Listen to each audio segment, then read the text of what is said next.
You know my order. Why wealthy people use less furniture in beautiful homes. 2 sugars, splash of cream. Walk into a beautiful Paris apartment and you may notice something surprising. There often seems to be less furniture than you expected. There isn't a sofa in every corner, a cabinet against every wall, or a decorative table filling every empty space. Yet somehow the room feels complete. Imagine a small Paris studio with tall windows, worn wooden floors, an old brass lamp, and one beautifully chosen armchair. Nothing is fighting for attention. And that perhaps is the first secret. Elegance doesn't always come from having more. Sometimes it comes from knowing what to leave out. And the whole day brightens. My favorite coffee shop. My favorite coffee shop. You make the whole room glow. My favorite coffee shop. My favorite coffee shop. My favorite coffee shop. 1 cup, I'm back to life. Let's imagine a compact apartment tucked into an older Parisian building. The studio is not large. There is barely enough room for a sitting area, a small dining table, and a narrow sleeping corner. At first glance, you might think the owner needs more furniture to make the apartment feel finished. Perhaps a larger sofa, another bookcase, a second side table. But instead, the owner does something quite different. They pause, they look at the space, and they ask a simple question. What does this room actually need? Every single time I came in broken, you made it better. 1 little sip, and I fit the weather. My favorite coffee shop. My favorite coffee shop. You make the whole room glow. My favorite coffee shop. My favorite coffee shop. My favorite coffee shop. 1 cup, I'm back to life. My favorite coffee shop. This is where the idea of wealth becomes interesting. Truly refined homes are not necessarily impressive because they contain expensive objects everywhere. They often feel expensive because the owner has developed a sense of restraint. One beautiful piece can have more impact when it has room around it. A vintage French chair beside an empty wall suddenly becomes a focal point. A marble-top table looks more elegant when it isn't surrounded by unnecessary accessories. The luxury comes from allowing individual pieces to breathe. My favorite coffee shop. You make the whole room glow. My favorite coffee shop. My favorite coffee shop. My favorite coffee shop. 1 cup, I'm back to life. My favorite coffee shop.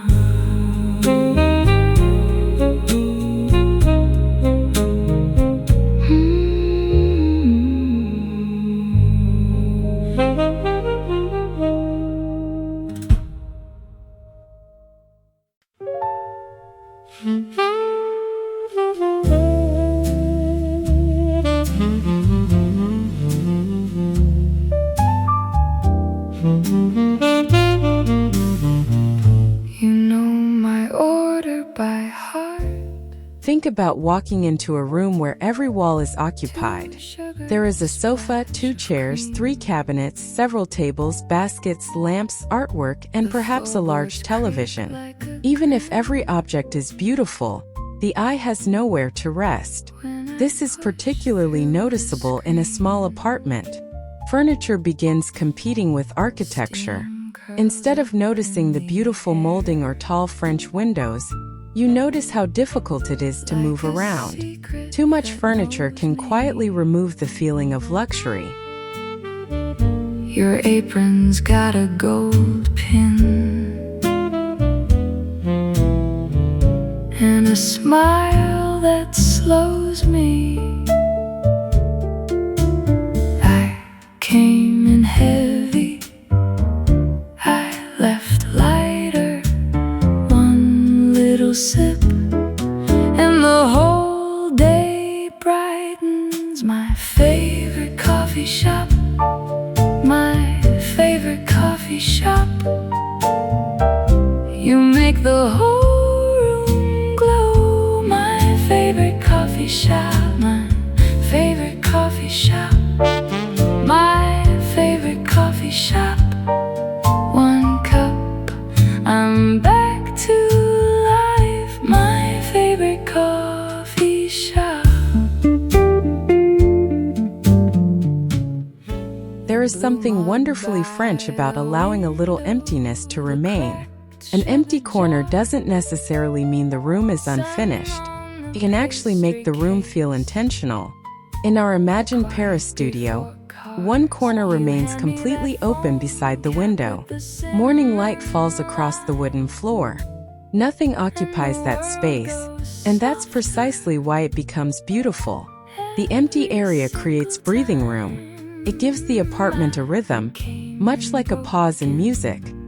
You made it better. One little sip and I fit the weather. My favorite coffee shop, my favorite coffee shop.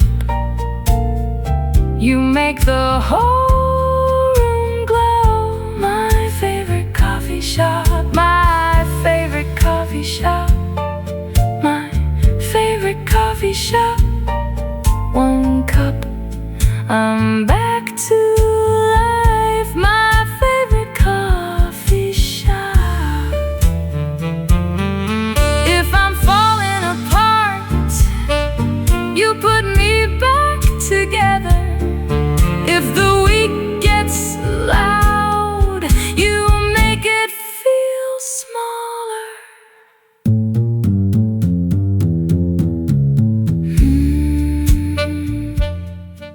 Now imagine the sitting area. Instead of 3 matching chairs and a large sofa, there is one generously proportioned vintage armchair upholstered in warm fabric. It is slightly worn, perhaps inherited from another home. Beside it stands a small brass floor lamp. That's all. And somehow, this arrangement feels more sophisticated. The chair has a purpose. It invites you to sit, read, and stay for a while. Because there is only one, you notice its shape, texture, and craftsmanship. I'm back to life. My favorite coffee shop.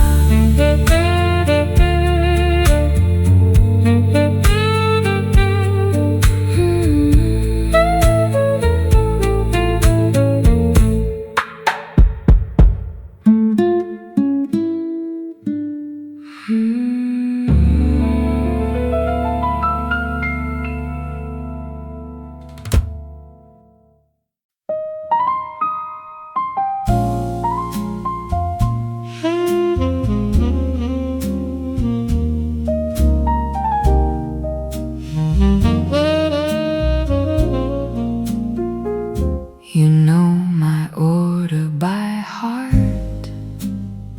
2 sugars, splash of cream.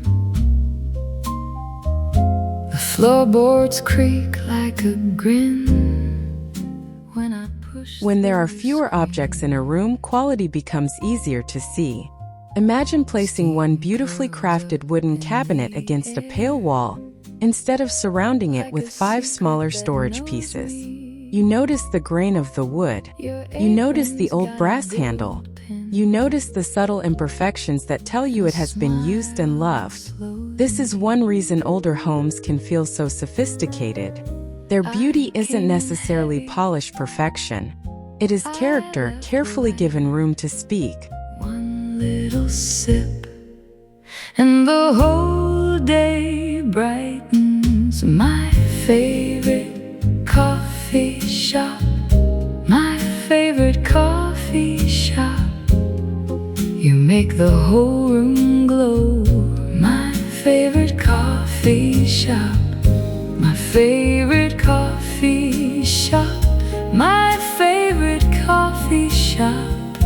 One cup, I'm back to life. My favorite coffee shop.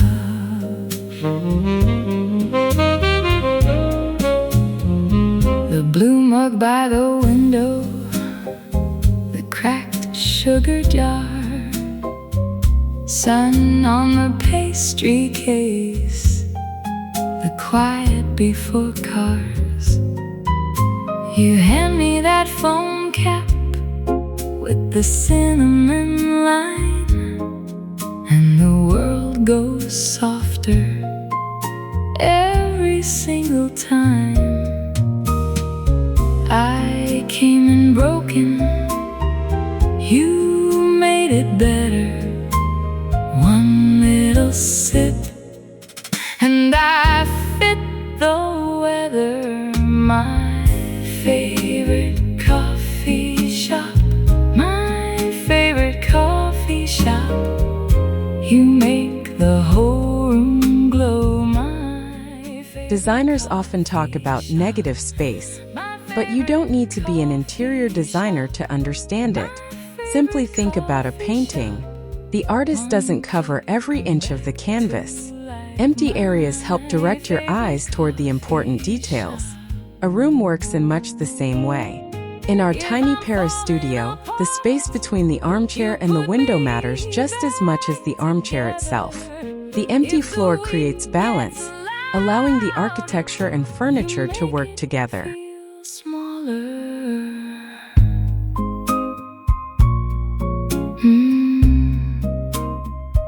Right here. Stay here. My favorite coffee shop. My favorite coffee shop. You make the whole room glow. Interestingly, tiny apartments can teach us something that enormous homes sometimes hide. When space is limited, every object has to justify its existence. A large home can tolerate furniture that is rarely used. A compact studio cannot. Every chair occupies valuable floor space. Every cabinet affects movement. Every decorative object contributes to visual noise. So the small apartment forces us to become more thoughtful. And that discipline can produce something surprisingly elegant. A home where almost everything has a reason for being there.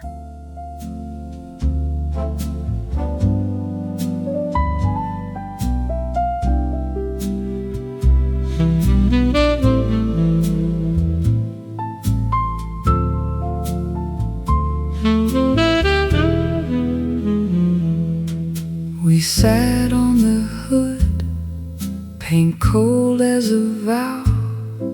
Your knees in the dark, mine shaking right now.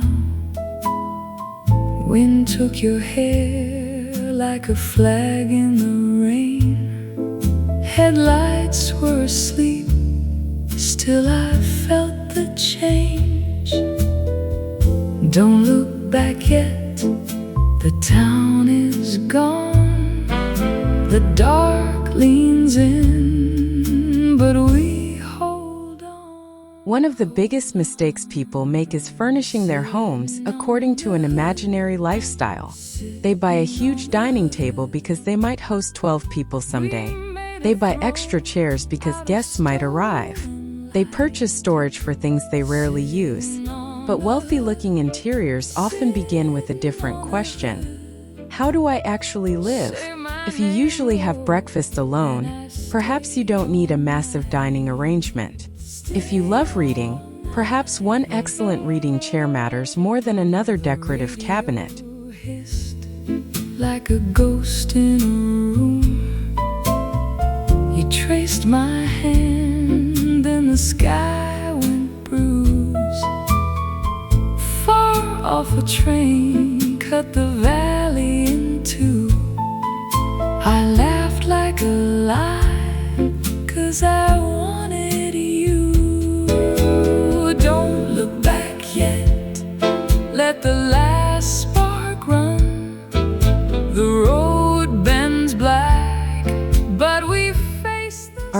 studio has a dining area, but it is deliberately modest.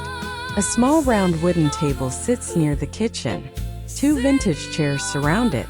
There is enough space to enjoy breakfast, write a letter, or have dinner with a friend. Nothing about it feels temporary. The table is not trying to imitate a formal dining room. It simply serves the life of the person who lives there. That is an important distinction. Elegance often comes from accepting the size of your home instead of fighting against it.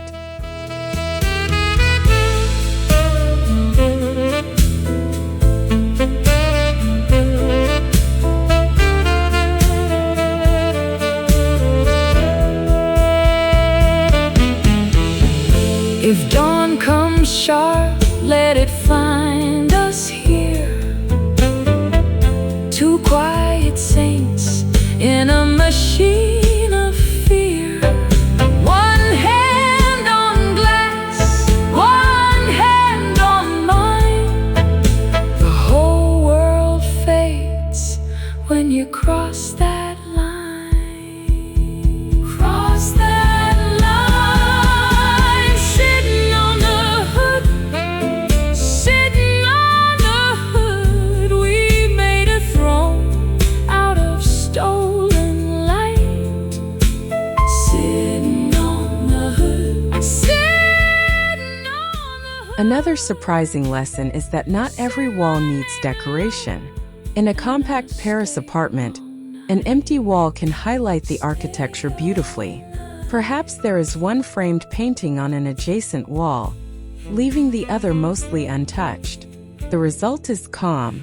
Your eye moves naturally from the painting to the window, then toward the furniture. Compare that with a wall covered from floor to ceiling with artwork, shelves, and objects. The second may be interesting, but the first often feels more confident.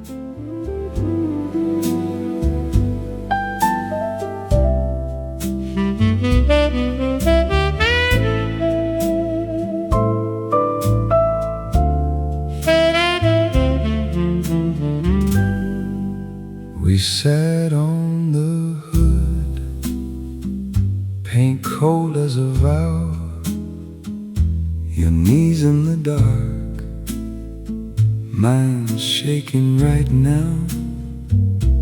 Wind took your hair like a flag in the rain. Headlights were asleep, still I felt the change. Don't look back yet, the town is gone. The dark leans in, but we hold on. This doesn't mean wealthy homes are always minimalist. There is an important difference between minimalism and restraint. Minimalism may focus on reducing possessions to an absolute minimum. Restraint is more personal. You can have velvet curtains, antique books, brass lamps, paintings, and richly textured furniture while still maintaining restraint. The secret is editing. You choose what deserves attention. You don't remove personality. You remove competition. That's why a traditional Parisian apartment can feel warm and layered without becoming visually overwhelming. Like a ghost in a room, you traced my hand, then the sky went bruised. Far off a train cut the valley in 2. I laughed like a lie, 'cause I wanted you. Don't look back yet, let the last spark run. The road bends black, but we face the sun. Face the sun. Sitting on the hood, sitting on the hood. We made a throne out of stolen. Older Paris apartments have something many modern homes try to recreate: architecture with personality. Tall windows, decorative molding, old parquet floors, carved doors, Fireplaces and balconies already provide visual interest. Adding too much furniture can actually hide these features. Our studio therefore keeps the furniture low and carefully positioned. The old window becomes part of the composition. The floor becomes visible. The ceiling molding catches the afternoon light. Suddenly, the apartment feels decorated without needing to be heavily decorated. One hand on mine, the whole world fades when you cross that line.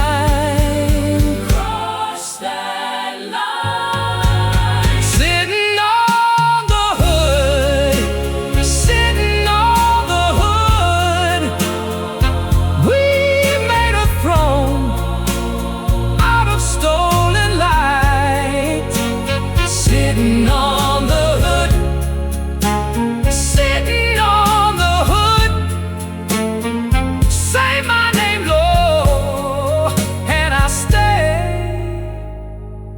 all night, stay all night.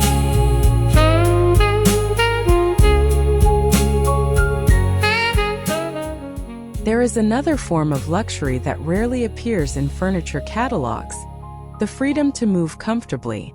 Imagine entering the studio and walking directly toward the window without squeezing between a coffee table and a chair. You can pull out the dining chair easily. You can open the cabinet without moving something first. You can walk around the room naturally. This may sound ordinary, but it changes how a home feels. A beautiful home should not make you constantly negotiate with its furniture.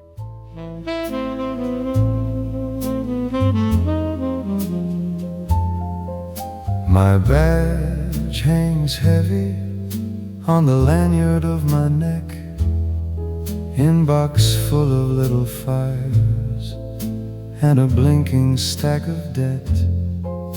You tap your pen like thunder at a desk that eats your name, but I drew a little map on the back of a lunch receipt. I can taste the air outside through the seam. Think about the homes you remember most fondly. Often, you don't remember every object. You remember a particular chair beside a window, a dining table where conversations happened, a lamp glowing in the evening, or a favorite painting above a fireplace. That's because meaningful objects create memories. When there are too many things competing for attention, individual pieces become forgettable. Fewer, better chosen pieces can become part of the emotional identity of a home. The keys on the desk, clock out, and kiss that gray room goodbye. Clock out, clock out. Tonight we run for our lives.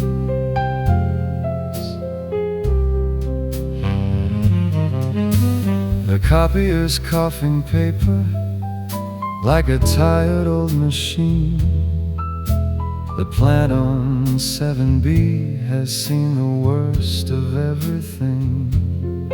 You say just one more report, but I hear a curtain rise, and there's a whole bright world when I look through your tired eyes. I can taste the air outside like a hymn across my skin. Every hallway holds a promise, every locked door wants to bend. As evening arrives, the little Paris studio changes completely. The curtains are drawn. A small lamp beside the armchair comes on. Another warm light glows near the kitchen. Because there isn't excessive furniture, the shadows become part of the room. The wooden floor reflects a soft amber glow. The armchair becomes a quiet retreat. Nothing has been added. In fact, the room becomes beautiful because so much has been left alone. This is where restraint begins to feel almost luxurious. For our lives, let them keep the memos, let them keep the change. I am done with little cages and a calendar of rain. Take my hand, we're not asking anymore. When the clock strikes freedom, we go crashing through the door. Clock out, I'm breaking through. Clock out, I was born for more than this view. Clock out, we leave the keys on the desk. Clock out, and kiss that gray room goodbye. Clock out, tonight we run for... You don't need a Paris apartment, an antique cabinet, or an enormous budget to use this principle. Start with one room. Look at every piece of furniture and ask yourself whether it is genuinely useful, genuinely beautiful, or genuinely meaningful. If something doesn't serve any of those purposes, consider whether the room would feel better without it. Don't rush to throw things away. Simply experiment. Move one piece out temporarily and live with the space for a few days. You may be surprised by what you discover.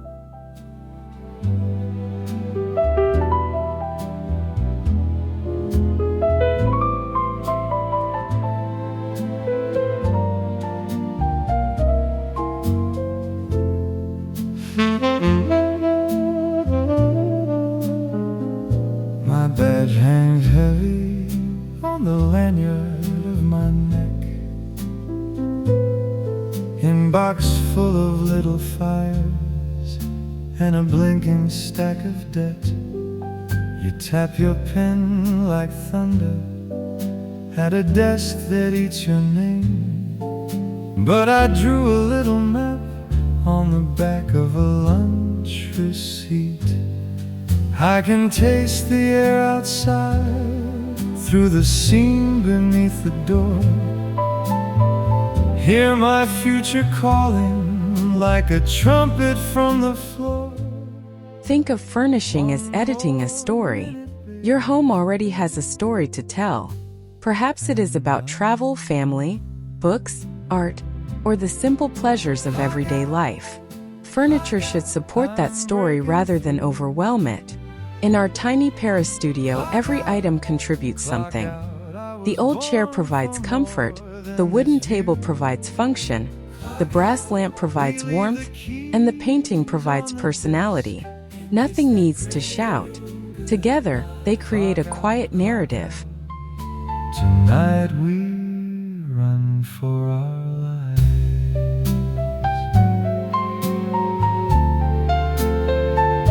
The copier's coughing paper like a tired old machine.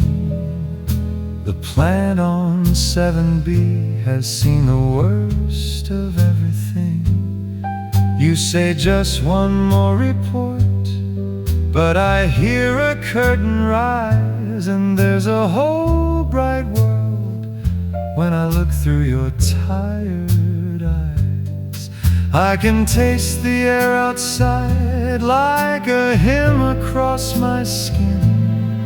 Every hallway holds a promise, every locked door wants to bend. One more minute, baby, and I'm gone. So perhaps the lesson isn't really about wealth at all. It is about confidence. A confident room doesn't need to prove itself. It doesn't need to fill every corner or display everything the owner owns. It allows beautiful materials, architecture, craftsmanship, and memories to exist without competition. This is why a tiny apartment with one beautiful chair can sometimes feel more sophisticated than a much larger home packed with expensive furniture. Luxury isn't always what you add. Sometimes luxury is the freedom to leave something out. Let them keep the memos, let them keep the change. I am done with little cages and a calendar of rain. Take my hand, we're not asking anymore. When the clock clock strikes freedom, we go crashing through the door. Clock out, clock out, I'm breaking through. Clock out, clock out, I was born for more than this view. Clock out, we leave the keys on the desk and kiss that gray room goodbye. Clock out, tonight we run for our lives. We run, clock out, and step into the sky. And as we return to our little Paris studio, the lesson becomes wonderfully simple. The room isn't luxurious because it has expensive furniture everywhere. It feels luxurious because every piece has been given enough space to matter. The vintage chair, the old wooden table, the warm brass lamp, the quiet wall, and the sunlight through the French window all work together. Perhaps that's the real secret behind beautiful homes. Knowing when enough is enough. Because sometimes the most elegant thing you can put into a room isn't another piece of furniture. It's a little more space. On the lanyard of my neck, inbox full of little fires, and a blinking stack of debt. You tap your pen like thunder at a desk that eats your name. But I drew a little map on the back of a lunch receipt. I can taste the air outside through the seam beneath the door.